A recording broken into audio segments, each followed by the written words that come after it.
안녕하세요. 토큰포스트 퇴근길 브리핑입니다. 오늘 브리핑에서는 표면적으로 오르고 내리는 그 가격 등락이죠. 그 이면에 숨겨진 어떤 거시적인 변수와 수급의 흐름을 조금 심층적으로 해설해 보려고 합니다. 네, 오늘 시장을 관통하는 세 가지 핵심 키워드를 먼저 좀 제시해드리고 싶은데요. 첫 번째는 미국 현물 ETF 자금의 엇갈리는 행보, 그리고 두 번째는 반등 구간에서 발생한 대규모 숏스퀴즈 현상입니다. 마지막 세 번째는 관망하고 있는 대기 자금이 지금 증가하고 있다. 이 세 가지를 염두에 두시면 좋겠습니다. 네, 그 세 가지 키워드 중심으로 오늘 본격적으로 파헤쳐 보겠습니다. 일단 전반적인 시세 분위기부터 좀 요약을 해드릴게요. 비트코인이 76,822달러로 한 마이너스 0.66% 기록 중이고요.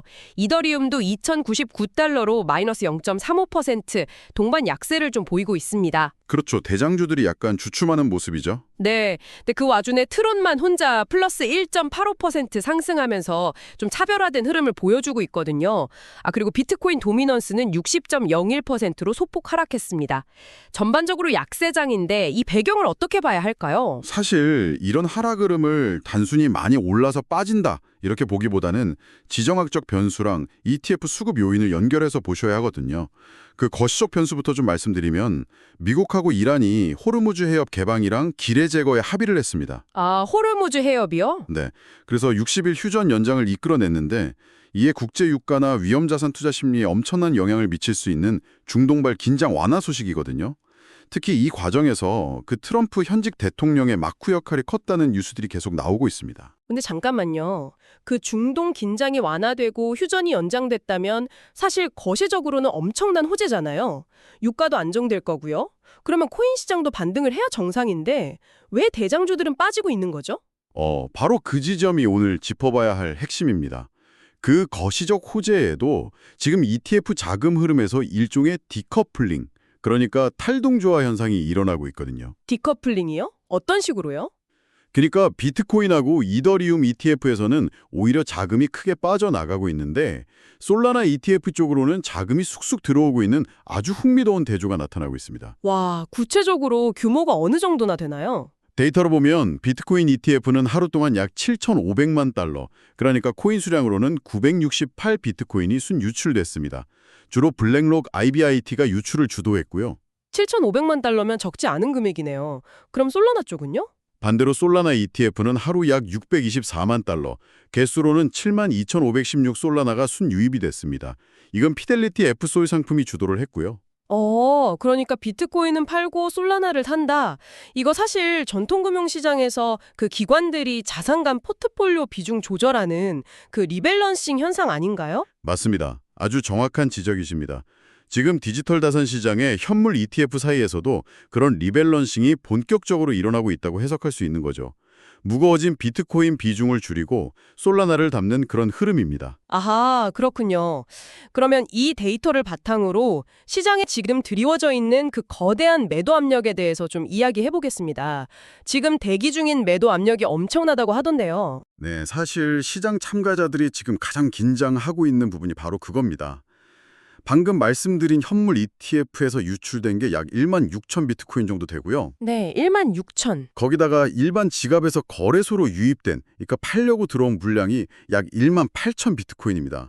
이걸 합치면 총 3만 4천 비트코인 규모의 거대한 매도 압력이 지금 머리 위에 형성되어 있는 상황이거든요. 와, 3만 4천 개면 진짜 엄청난 폭탄이네요. 근데 제가 뉴스를 보니까 이것뿐만이 아니더라고요. 그 사토시 시대 초기 채굴자가 약 2억 300만 달러 상당의 2065 비트코인을 기관 거래사인 팔코넥스랑 컴벌랜드 쪽으로 이전했다는 소식도 있었잖아요. 네, 장외거래소 쪽으로 물량을 넘긴 거죠. 그리고 또 어떤 익명 지갑에서는 크라켄 거래소로 54,400 이더리움이 한꺼번에 이동을 했고요. 이렇게 되면 시장의 긴장감이 극에 달할 수밖에 없지 않습니까? 그렇죠. 겉으로만 보면 쏟아지는 매도 물량 때문에 시장에 당장이라도 무너질 것 같은 공포감이 드는 게 당연합니다. 근데 여기서 우리는 시각을 좀 전환해서 그 이면에 있는 긍정적인 지표, 즉 방어선을 좀 봐야 합니다. 방어선이요? 어떤 데이터가 방어선 역할을 하고 있죠? 디파이, 즉 탈중앙화 금융시장의 데이터를 보시면요. 24시간 거래량이 8.46% 증가를 했습니다. 근데 여기서 진짜 중요한 건 스테이블 코인 거래량이 무려 14.11%나 껑충 뛰었다는 점입니다. 스테이블 코인 거래량이 늘었다는 건 무슨 의미로 해석해야 할까요? 거기에 더해서 솔라나 블록체인 상에서 USDC 재무부가 2억 5천만 USDC를 추가로 발행한 사실도 같이 보셔야 하는데요. 돈을 더 찍어냈군요. 네, 그러니까 시장을 아예 떠나서 법정화폐로 현금화하는 게 아니라 달러와 가치가 연동된 스테이블 코인으로 바꿔서 생태계 안에 머물고 있다는 겁니다. 즉, 매도 압력을 방어하거나 가격이 떨어졌을 때 저점 매수를 노리고 대기 중인 막대한 총알이 네트워크상에 구조적으로 존재하고 있다는 뜻이죠. 아하, 그러니까 완전 폭락을 예상하고 도망간 게 아니라 싼 값에 주우려고 현금 들고 입 벌리고 기다리는 자금이 그만큼 많다. 이런 구조적인 설명이 가능하겠네요. 네, 정확합니다.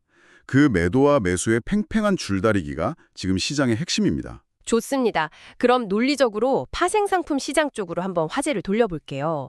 이 부분도 참 흥미로운데 가격이 전반적으로 하락을 했잖아요, 오늘. 네, 대장주들이 좀 빠졌죠. 근데 왜 지난 24시간 동안 발생한 그 4억 7,823만 달러 청산액 중에 가격 하락에 베팅한 숏 포지션 청산 비중이 51.4%로 롱 포지션보다 더 높았던 걸까요? 금액으로 2억 4,588만 달러나 되던데요. 떨어졌는데 숏 친 사람들이 돈을 잃었다. 약간 고무줄이 끊어지면서 위로 확 튕겨오르는 현상 같은 건가요? 아주 적절한 비유입니다. 이게 바로 단기 반등 국면에서 발생한 숏 스퀴즈 현상입니다.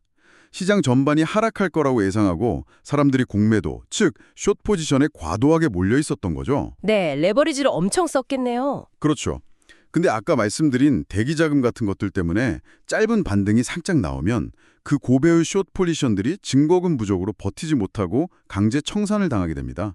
청산당하면 빌린 코인을 시장가로 사서 갚아야 하니까 가격이 억지로 더 오르는 거군요. 맞습니다. 그 강제 매수세 끈운에 가격이 오히려 위로 튀면서 변동성을 확 키워버리는 거죠. 실제로 지캐시 데이터를 보면 이 현상이 아주 명확하게 나타납니다. 지캐시가 어땠는데요? 지캐시는 단 0.4% 상승에 그쳤거든요. 거의 제자리 걸음 수준인데도 숏 청산 규모가 롱 청산보다 훨씬 많았습니다. 0.4% 반등에도 숏 포지션들이 추풍낙엽처럼 떨어져 나간 거죠.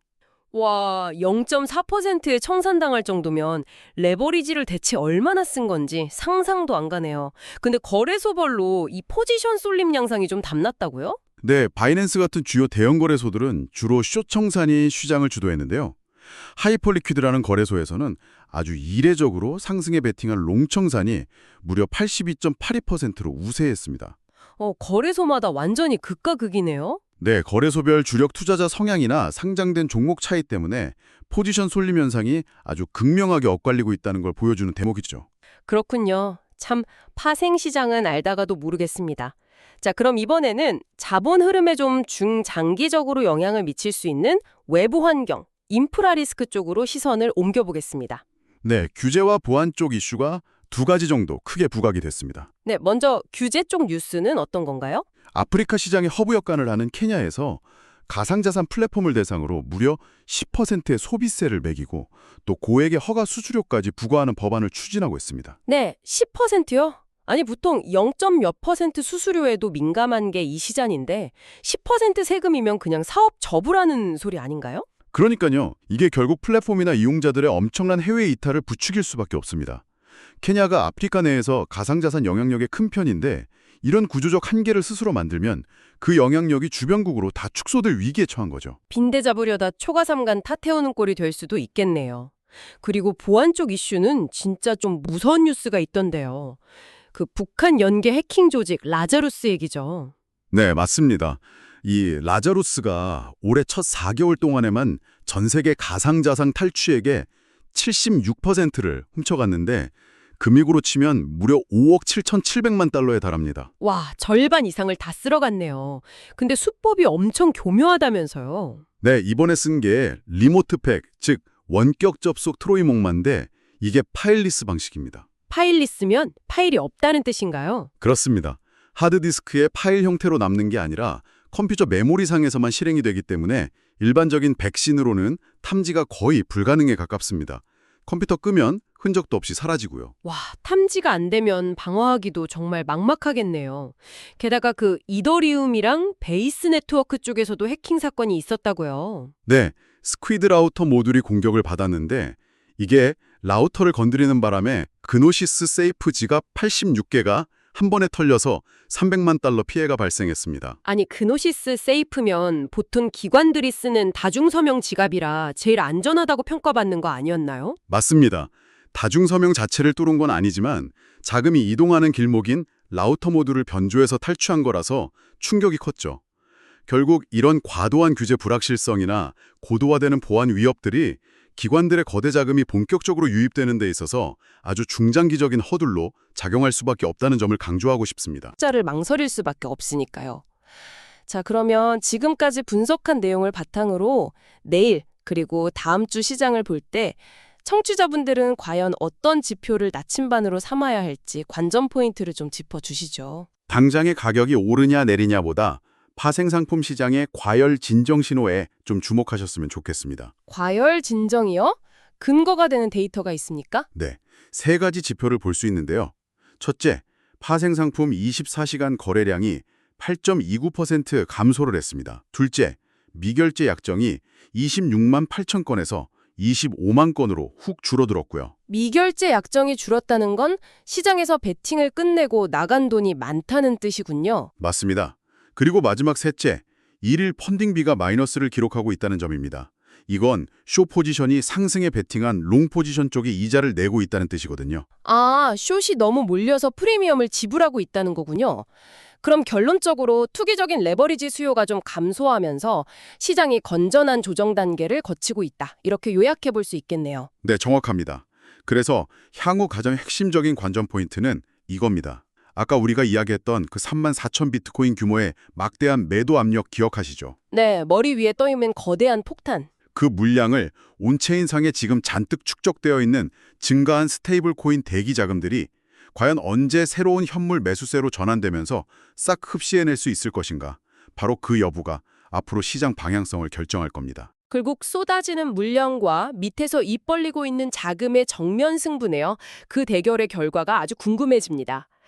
끝으로 오늘 쭉 소화한 뉴스들을 바탕으로 우리 청취자분들이 스스로 좀 생각해 볼 만한 통찰이나 화두가 있다면 하나 던져주시죠.